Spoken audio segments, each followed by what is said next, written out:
আসসালামু আলাইকুম, ঈদ মোবারক। পবিত্র ঈদুল আজহার শুভেচ্ছা জানিয়ে এটিএন বাংলার সংবাদে সবাইকে স্বাগত জানাচ্ছি আমি শারমিন সালাম। শুরুতেই বিআরবি কেবল সংবাদ শিরোনাম। 4 দিনের সফরে লন্ডনের পথে প্রধান উপদেষ্টা ব্রিটিশ রাজার হাত থেকে গ্রহণ করবেন Kings Charles Harmony Award. Tarek রহমানের সাথে বৈঠকের সম্ভাবনা।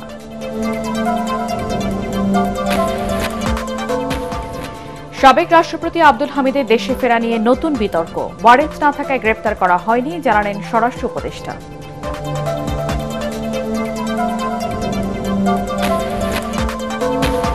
সুষ্ঠু ও নিরপেক্ষ নির্বাচনের মাধ্যমে দেশে একটি গণতান্ত্রিক সরকার প্রতিষ্ঠা করতে চায় বিএনপি, জানালেন সালাউদ্দিন আহমেদ। ষড়যন্ত্র মোকাবেলায় গণতান্ত্রিক শক্তিকে ঐক্যবদ্ধ থাকার আহ্বান। নির্বাচনের রোডম্যাপ ঠিক রাখার তাগিদ জামায়াতের আমির শফিকুর রহমানের। মৌলিক সংস্কারগুলো সম্পন্নের পর ভোটে আপত্তি নেই এনসিপি নেতা সার্জিস আলম। এবং সাভার চামড়া শিল্পনগরের ত্রুটিপূর্ণ বর্জ্য শোধনাগারের কারণে কুরবানির বেশিরভাগ চামড়া নষ্টের অভিযোগ ব্যবসায়ীদের। শতভাগ কুরবানির পশুর বর্জ্য অপসারণের দাবি সিটি কর্পোরেশনের।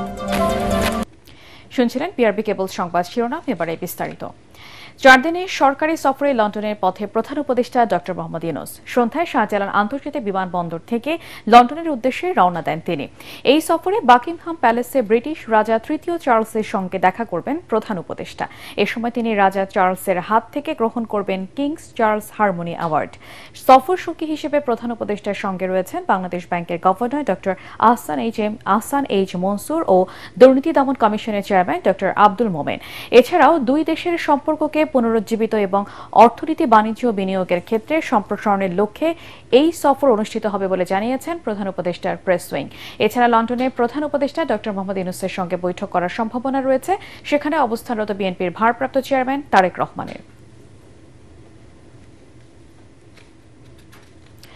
আওয়ামী লীগ সরকারের সাবেক রাষ্ট্রপতি আব্দুল হামিদের চিকিৎসা শেষে থাইল্যান্ড থেকে দেশে ফেরাকে কেন্দ্র করে শুরু হয়েছে নতুন বিতর্ক।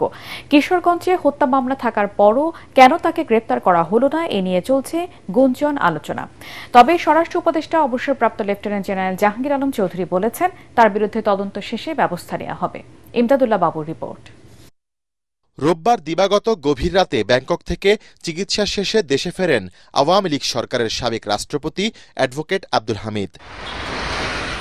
রাত 1:30টায় থাই এয়ারওয়েজের একটি ফ্লাইটে ঢাকায় আসেন তিনি। নীল চাদর জড়িয়ে শার্ট ও লুঙ্গি পরা অবস্থায় হুইল চেয়ারে করে রাত 1:45টায় ইমিগ্রেশন কাউন্টারে যান হামিদ। এ সময় তার সাথে ছিলেন শ্যালক ও ছেলে। পুরো প্রক্রিয়া শেষে রাত 3টার দিকে হজরত শাহজালাল আন্তর্জাতিক বিমানবন্দর ত্যাগ করেন সাবেক এই রাষ্ট্রপতি। রাজধানীর যাত্রাবাড়ি থানা পরিদর্শনে এসে এ বিষয়ে গণমাধ্যমের মুখোমুখি হন স্বরাষ্ট্র উপদেষ্টা। মামলা থাকার পরও কেন তাকে গ্রেফতার করা হলো না, এমন প্রশ্নের জবাবে তিনি বলেন সাবেক রাষ্ট্রপতির বিরুদ্ধে কোনো ওয়ারেন্ট নেই। কিছু মামলাগুলি ইনভেস্টিগেশন হয় নাই। ইনভেস্টিগেশন হওয়ার পরে যে দোষী হবে তার আইনের আওতায় না হবে। নির্দোষীরা যেন কোনো অবস্থায় সাজা না পায়, এই জন্য আমাদের ইনভেস্টিগেশনটা করতে দেন। যদি ইনভেস্টিগেশন করার পর যেই দোষী হোক না কেন তারা আমরা অবশ্যই আইনের আওতায় নিয়ে আসব। স্বরাষ্ট্র উপদেষ্টা আরও জানান, এ বিষয়ে তদন্ত কমিটির রিপোর্ট অনুযায়ী আব্দুল হামিদ ও দেশ ত্যাগের সময় তাকে সহযোগিতাকারীদের বিরুদ্ধে ব্যবস্থা নেওয়া হবে। তারা ওইভাবে প্রমাণিত না হলে তারা আমি কেন একটা নির্দোষ লোকের কেন তো আমি সাজা দিব। কিশোরগঞ্জে এদের ক্ষেত্রে ধরেন একটা উপদেষ্টাদের একটা 3 জনের একটা কমিটি হয়েছে, ওনাদের একটা রিকমেন্ডেশন দিছে। ওই রিকমেন্ডেশনটা পাওয়ার পরে ওনাদের যদি দোষী হয় ওনাদের ব্যবস্থা নেওয়া হবে, যদি দোষী না হয় ওনাদের আবার যার জায়গায় ফেরত হবে। এর আগে 8 মে গভীর রাতে ক্যান্সার ও বার্ধক্যজনিত নানা রোগের চিকিৎসা নিতে ব্যাংককে যান আওয়ামী লীগের বর্ষিয়ান এই নেতা। ইমদাদুল্লাহ বাবু, এটিএন বাংলা, ঢাকা। বিএনপি যত শীঘ্র সম্ভব সুষ্ঠু ও নিরপেক্ষ নির্বাচনের মাধ্যমে দেশে একটি গণতান্ত্রিক সরকার প্রতিষ্ঠা করতে চায় বলে মন্তব্য করেছেন দলটির জাতীয় স্থায়ী কমিটির সদস্য সালাউদ্দিন আহমেদ। বিকেলে কক্সবাজারের পেকো উপজেলা বিএনপির নবনির্মিত কার্যালয় উদ্বোধন শেষে এক সমাবেশে তিনি এই মন্তব্য করেন। ফ্যাসিবাদী আওয়ামী লীগের একদলীয় শাসনের অবসান হলেও তারা বিভিন্ন উস্কানিমূলক বক্তব্য দিয়ে দেশে অস্থিতিশীল পরিস্থিতি সৃষ্টির পায়তারা করছে। এসব ষড়যন্ত্র মোকাবেলায় সকল গণতান্ত্রিক শক্তিকে ঐক্যবদ্ধ থাকতে হবে বলে মন্তব্য সালাউদ্দিন আহমেদের। পরে তিনি জুলাই গণ অভ্যুত্থানে শহীদ ছাত্রদল নেতা ওয়াসিম আকরামের কবর জিয়ারত করেন এবং তার পরিবারের সাথে সাক্ষাৎ করেন।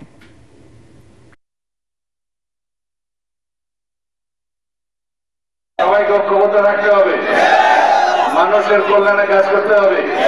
এই সমস্ত লোকেরা মানুষের অধিকার খর্ব করে তাদেরকে রুখতে হবে।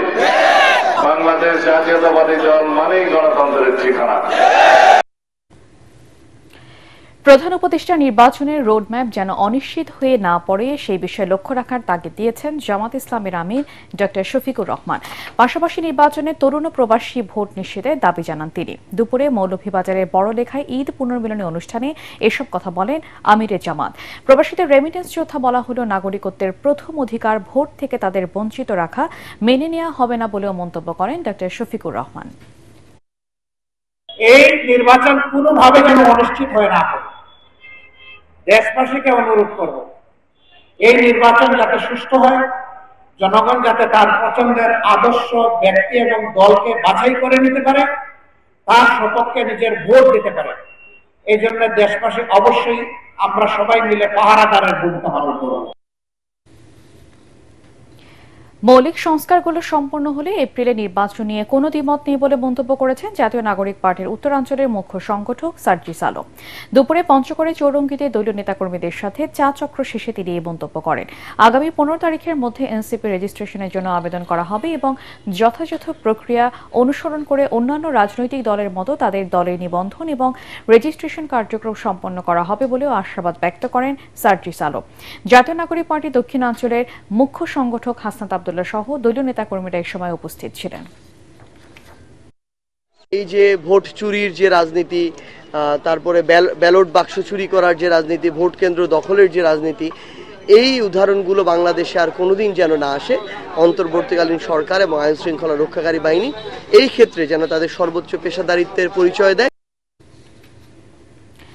আগামী বছর এপ্রিলের প্রথমার্ধে জাতীয় নির্বাচনে যে সময় প্রধান উপদেষ্টা ঘোষণা করেছেন তা মাথায় রেখে যথাসময়ে নির্বাচন কমিশন রোডম্যাপ দেবে বলে জানিয়েছেন স্থানীয় সরকার ক্রিয়া ও যুব উপদেষ্টা আসিফ মাহমুদ সজীব ভুঁইয়া।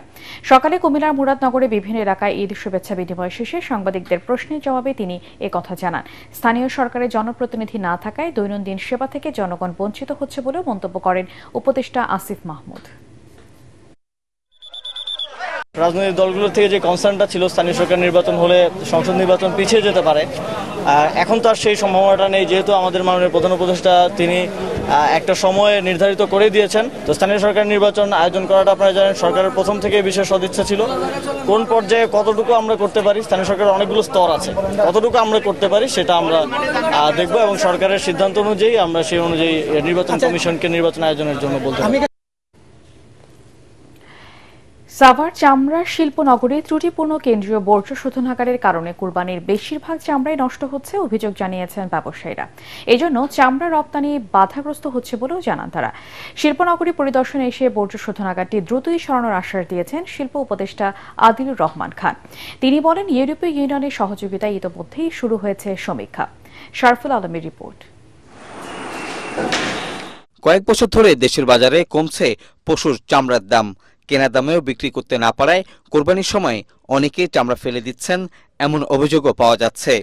এই জন্য ত্রুটিপূর্ণ কেন্দ্রীয় বর্জ্য শোধনাগারকে দোষছেন ব্যবসায়ীরা। সিটিপিটা যদি সঠিকভাবে এলডব্লিউজি স্ট্যান্ডার্ড হয় বা আমার অভ্যন্তরীণ পরিবেশ অধিদপ্তর সার্টিফাইড হয়, তাহলে আমরা মনে করি যে এই চামড়ার দাম দ্বিগুণ করা সম্ভব। ইউরোপীয় ইউনিয়ন আপনার একটা ইটালিয়ান কোম্পানির মাধ্যমে একটা গ্যাপ অ্যানালাইসিস করছে, এটা আপনার অ্যাসেসমেন্ট করছে, এটাকে এক্সপানশন সহ রেটিফিকেশন আপগ্রেডেশন করতে হবে। এটা আপনার হয়তো আরো 2-3 মাস পরে তারা রিপোর্টটা দিবে।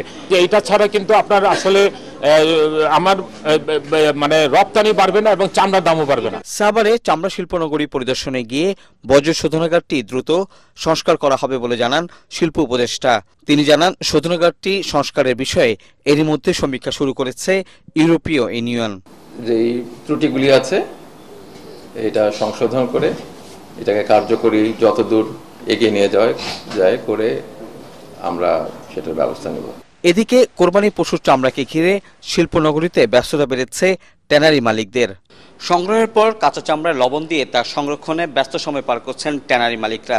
তারা আশা করছেন ঢাকার বাইরের চামড়াগুলো আসলে আগামী 15 দিন পর এর ব্যস্ততা বেড়ে যাবে আরো কয়েক গুণ বেশি।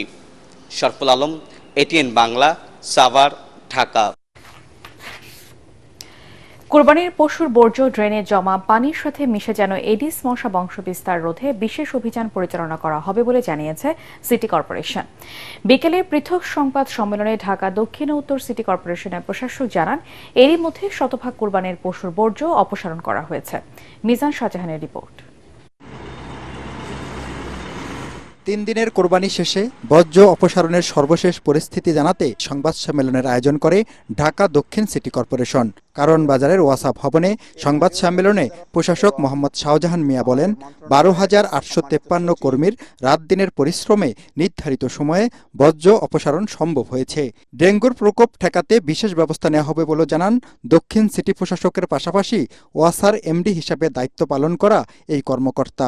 যে 2-3টা জায়গায় পানি জমেছিল সেই বিষয়গুলো আমরা অ্যাড্রেস করব, কেন জমেছিল সেগুলো ইতিমধ্যে আমরা আইডেন্টিফাই করে ফেলেছি। সামনের দিনগুলোতে আমরা আবার নতুন পরিকল্পনা নিয়ে এগিয়ে যাব এবং আপনারা যে ডেঙ্গুর আশঙ্কা করছেন আমার মনে হয় ইনশাআল্লাহ আমরা সেটা নিয়ন্ত্রণে রাখতে সক্ষম হব। এদিকে গুলশানে ঢাকা উত্তর সিটি কর্পোরেশনের নগর ভবনে সংবাদ সম্মেলনে প্রশাসক মোহাম্মদ এজাজ বলেন, কোরবানির পশুর পাশাপাশি প্রতিনিয়ত বর্জ্য উৎপাদন হচ্ছে। দ্রুততম সময়ের মধ্যে তা অপসারণের চেষ্টা করা হচ্ছে। ময়লা আসবে আর আমরা এটা পরিষ্কার করব। হয়তোবা 2-3 জনবল কম থাকার কারণে কিছু 2-1 ঘন্টা দেরি হতে পারে, কিন্তু কোরবানির ওয়েস্ট মোটামুটি আমরা এখন আপনি যদি ঢাকায় চলাফেরা করেন যে উৎকট গন্ধ পড়ে আছে 2 দিন 3 দিন ধরে, এই পরিস্থিতি ঢাকায় নাই। ডেঙ্গু মশার উপদ্রব বাড়ার বিষয়ে তিনি বলেন, নিয়মিত ওষুধ দেওয়া হচ্ছে। নগরবাসী সতর্ক না হলে একা সিটি কর্পোরেশনের পক্ষে ডেঙ্গু নিয়ন্ত্রণ কঠিন। মিজান শাহজাহান, এটিএন বাংলা, ঢাকা। ঈদের টানা ছুটিতে পর্যটকের পদচারণায় মুখর কক্সবাজার। সমুদ্রে লোনা জলে আনন্দ উচ্ছ্বাসে মেতে উঠেছে পর্যটকরা। এদিকে প্রাকৃতিক সৌন্দর্যের লীলাভূমি পার্বত্য 3 জেলার পর্যটন কেন্দ্রগুলোতে ভ্রমণ পিয়াসীদের উপচে পড়া ভিড়। প্রতিনিধিদের পাঠানো তথ্যচিত্রে রিপোর্ট করছেন ইয়াসিন রানা। পর্যটকের পদভারে মুখরিত সমুদ্র সৈকত। পরিবার পরিজন নিয়ে কক্সবাজারের সমুদ্রের লোনা জলে গা ভাসিয়ে ঈদ আনন্দ উপভোগ করছেন সবাই। সমুদ্র সৈকত ছাড়াও অন্যান্য টুরিস্ট স্পটগুলোতেও বেড়েছে পর্যটকদের ভিড়। খুব ভালো লাগছে, লোনা পানিতে অনেক মজা লাগছে। পৃথিবীর দীর্ঘতম যে সমুদ্র সৈকত কক্সবাজার, এখানে এসে আমরা খুবই আনন্দিত।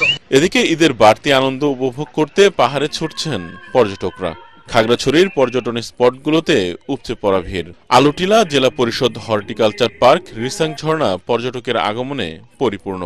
এখানে জনজীবন ব্যবস্থা খুবই সুন্দর, যোগাযোগ ব্যবস্থা খুবই সুন্দর, কোলাহল মুক্ত পরিবেশ। এই জায়গাটা আসলে অনেক সুন্দর। আমি ভাবতে পারি যে খাগড়াছড়িটা এত সুন্দর একটা টাইম স্পেন্ড করতে পারবো আমরা। ভ্রমণ প্রেমীদের পদচারণায় পাহাড় হ্রদের শহর রাঙামাটি এখন উৎসব মুখর।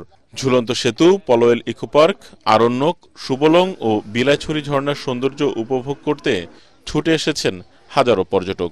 এই প্রাকৃতিক সৌন্দর্যটাকে উপভোগ করার জন্য এখানে আশা রাখি রেকর্ড সংখ্যক পর্যটক এবছর এই ছুটিতে আসবে। বান্দরবানেও ঢল নেমেছে ভ্রমণ পিয়াসীদের। পর্যটকদের নিরাপত্তায় টহল জোরদার করেছে স্থানীয় আইন শৃঙ্খলা বাহিনী। ইয়াসিন রানা, এটিএন বাংলা। দেশে গত 24 ঘন্টায় 5 জনের শরীরে করোনা ভাইরাস শনাক্ত হয়েছে। স্বাস্থ্য অধিদপ্তরের পাঠানো বিজ্ঞপ্তিতে এই তথ্য জানানো হয়। এতে আরও বলা হয়েছে, দেশে আক্রান্তের সংখ্যা কম হলেও পার্শ্ববর্তী ভারত সহ কয়েকটি দেশে নতুন ভ্যারিয়েন্টের প্রাদুর্ভাব বাড়ায় উদ্বেগ তৈরি হয়েছে। দেশের জনগণকে বিশেষ করে বয়স্ক অসুস্থ ব্যক্তিদের জনসমাগম এড়িয়ে চলার পরামর্শ দেওয়া হয়েছে বিজ্ঞপ্তিতে। একই সাথে নতুন ভ্যারিয়েন্টের ঝুঁকি বিবেচনায় ভারত সহ যেসব দেশে সংক্রমণ বাড়ছে সেখানে জরুরি প্রয়োজন ছাড়া ভ্রমণ না করার পরামর্শ দিয়েছে স্বাস্থ্য অধিদপ্তর। দেশের সব স্থল ও বিমানবন্দরে হেলথ স্ক্রিনিং ও নজরদারি বাড়াতেও বলা হয়েছে। এদিকে করোনা সংক্রমণ এড়াতে মেট্রো রেলে ভ্রমণকারীদের মাস্ক পরতে অনুরোধ জানিয়েছে Dhaka mass transit company limited DMTCL. সবশেষ দেশে গত বৃহস্পতিবার একজনের মৃত্যু হয় করোনা ভাইরাসে। রাজধানীর বিনোদন কেন্দ্রগুলোতে ভিড় বেড়েছে ঈদের তৃতীয় দিনে। শিশুদের খুশি দিয়ে আনন্দ খুঁজছেন অভিভাবকরা। তবে এবার দর্শনার্থীদের উপস্থিতি তুলনামূলক কম বলছেন আয়োজকরা। রিপোর্ট করছেন আদ্দিন সজীব। নভোথিয়েটার থেকে জাদুঘর, চারিপাশে কেবল শিশুদের উচ্ছ্বাস। কেউ উঠছে দোলনায়, কেউ স্লিপারে, কেউ ঘুরছে বাবা মার হাতটা ধরে। ঈদে একটু ঘোরাফেরা করলে তো সবারই ভালো লাগে, আর এমন খোলা জায়গায় আসলে অনেক ভালো লাগে। এক্সাইটেড একটু, কথা বলবে বাবা? বাচ্চা একটু মজা করবে, আমরাও মানে বাচ্চা মজা পেলে তো আমাদের নিজেদেরকেও ভালো লাগে। ঈদের ছুটিতে বিজয় সরণি, আগারগা, মিরপুর সহ রাজধানীর বিনোদন কেন্দ্রগুলোতে এমন দৃশ্য যেন চোখের শান্তি। ওদের খুশির জন্য বের হওয়া। ঢাকা শহর এখন একটু ফাঁকা, মানে যা রাইডগুলো আছে সবগুলো তুলছি আমি। ওরা অনেক বেশি এনজয় করছে, এই জন্য আরো বেশি ভালো লাগছে। ফ্যামিলির সবাইকে নিয়ে আমি এখানে মোটামুটি ঘুরে মজা পাচ্ছি। তবে ভিড় বেশি হওয়ায় নভ থিয়েটারে টিকিট প্রত্যাশীদের লাইনটা ছিল বড়, ছিল কিছুটা অস্বস্তিও। আদ্দিন সজীব, এটিএন বাংলা, ঢাকা। দেশের ২৬ জেলার উপর দিয়ে বইছে তাপপ্রবাহ, যা আরও কয়েকদিন অব্যাহত থাকতে পারে বলে আবহাওয়ার পূর্বাভাসে জানানো হয়েছে। এদিকে মৌসুমী বায়ুর সক্রিয়তা কমে আসায় সারা দেশে বৃষ্টি কমেছে, ফলে দেশ জুড়ে ভ্যাপসা গরম অনুভূত হচ্ছে। আবহাওয়া অফিস বলছে, রাজশাহী, রংপুর ও খুলনা বিভাগ সহ ফেনী ও ময়মনসিংহ জেলার উপর দিয়ে মৃদু তাপপ্রবাহ বয়ে যাচ্ছে। আজ সারা দেশেই তাপমাত্রা আরও বাড়তে পারে বলে পূর্বাভাসে বলা হয়েছে। আবহাওয়াবিদ একে নাজমুল হক জানান, আগামী দুদিন বৃষ্টি হওয়ার সম্ভাবনা খুব একটা নেই। বুধবার থেকে কোনো কোনো স্থানে বৃষ্টিপাত হলেও ভ্যাপসা গরম থাকবে আরও বেশ কয়েকদিন। রাজধানীতে ২-১ পশলা বৃষ্টি হলেও গরম কমবে না বলেও জানান তিনি। সাতক্ষীরার কলারোয়া শেখ আমানুল্লাহ ডিগ্রি কলেজের রজত জয়ন্তী পালিত হয়েছে। সকালে কলেজের বর্তমান ও প্রাক্তন শিক্ষার্থীদের নিয়ে বর্ণাঢ্য শোভাযাত্রা বের হয়। পরে কলেজ চত্বরে মিলন মেলার আয়োজন করা হয়। এরপর ভারপ্রাপ্ত অধ্যক্ষ রেজাউল ইসলামের সভাপতিত্বে অনুষ্ঠিত হয় আলোচনা সভা। এতে বক্তব্য রাখেন বিএনপির কেন্দ্রীয় নেতা হাবিবুল ইসলাম হাবিব, জেলার অতিরিক্ত পুলিশ সুপার মুকিত হাসান খান, কলেজের প্রতিষ্ঠাতা অধ্যক্ষ রইসউদ্দিন, প্রফেসর আবু নসর সহ সংশ্লিষ্টরা। শেষে মনোজ্ঞ সাংস্কৃতিক অনুষ্ঠান পরিবেশন করেন কলেজের শিক্ষার্থীরা।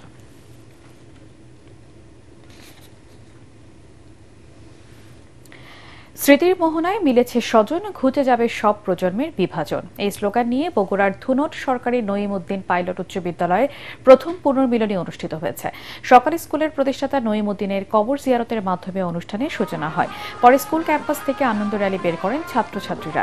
স্মৃতিচারণ, কবিতা আবৃত্তি, রাফেল ড্র ও সাংস্কৃতিক অনুষ্ঠানের মধ্য দিয়ে শেষ হয় পুনর্মিলনী অনুষ্ঠান। স্কুলের সবচেয়ে প্রবীণ ১৯৬৪ এসএসসি ব্যাচের ছাত্র, প্রতিষ্ঠানের প্রাক্তন প্রধান শিক্ষক মোজাম্মেল হক তোতা ও বর্তমান ভারপ্রাপ্ত প্রধান শিক্ষক সোলাইমান আলী সহ গণ্যমান্য ব্যক্তিরা অনুষ্ঠানে উপস্থিত ছিলেন। অনুষ্ঠানে মিডিয়া পার্টনার এটিএন বাংলা।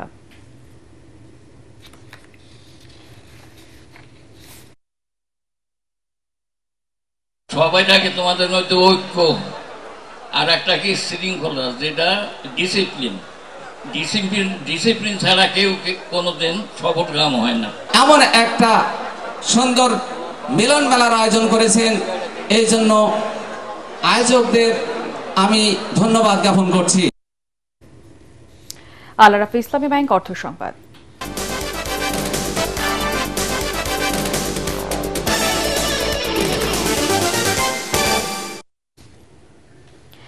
ময়মনসিংহে সরকারের বেঁধে দেওয়া দামের চেয়ে বেশি দামে কুরবানির পশুর চামড়া কিনে বিপাকে ব্যবসায়ীরা। ময়মনসিংহে বৃহত্তম চামড়ার বাজার শম্ভুগঞ্জ ও শহরের সেহরায় এবার চামড়ার আমদানি ছিল গতবারের চেয়ে অনেক বেশি। মাঝারি ও মৌসুমী চামড়া ব্যবসায়ীরা বলছেন, সরকার ব্যবস্থা না নিলে ট্যানারি মালিকদের সিন্ডিকেটের কারণে সোনালী আঁশ, পাটের মতো লাভজনক চামড়া খাত ধ্বংস হয়ে যাওয়ার আশঙ্কা রয়েছে। এদিকে পার্শ্ববর্তী দেশ ভারতে চামড়ার অনেক দাম বেশি থাকায় তা পাচার রোধে সীমান্তে টহল জোরদার ও লোকবল বৃদ্ধি করা হয়েছে বলে জানিয়েছেন বিজিবির ৩৯ ব্যাটালিয়নের অধিনায়ক লেফটেন্যান্ট কর্নেল মেহেদী হাসান। এবারে খেলার খবর।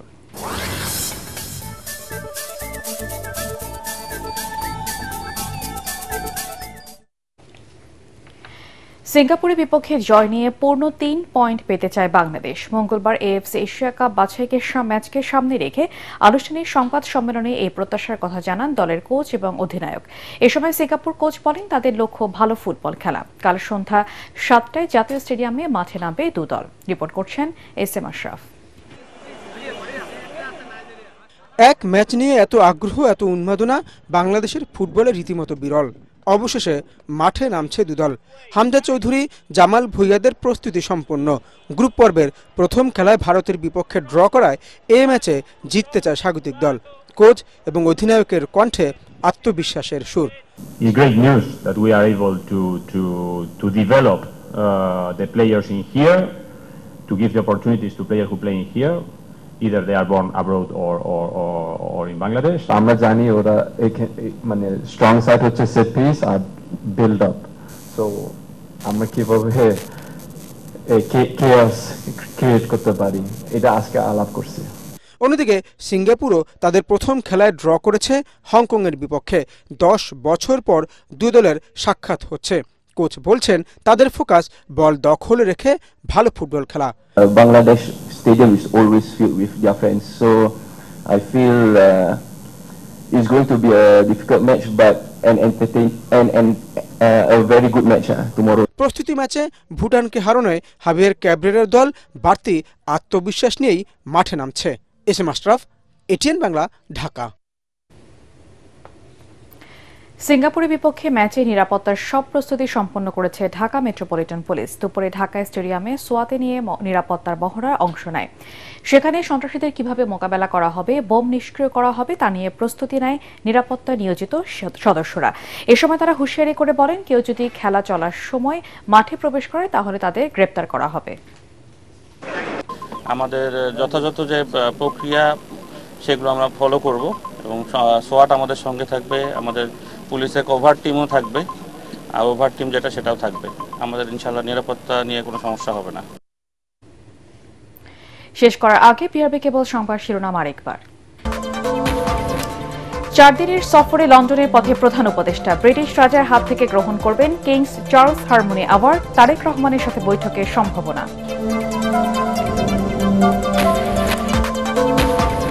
সাবেক রাষ্ট্রপতি আব্দুল হামিদের দেশে ফেরারে নতুন বিতর্ক। ওয়ারেন্ট না থাকায় গ্রেপ্তার করা হয়নি জানালেন স্বরাষ্ট্র উপদেষ্টা।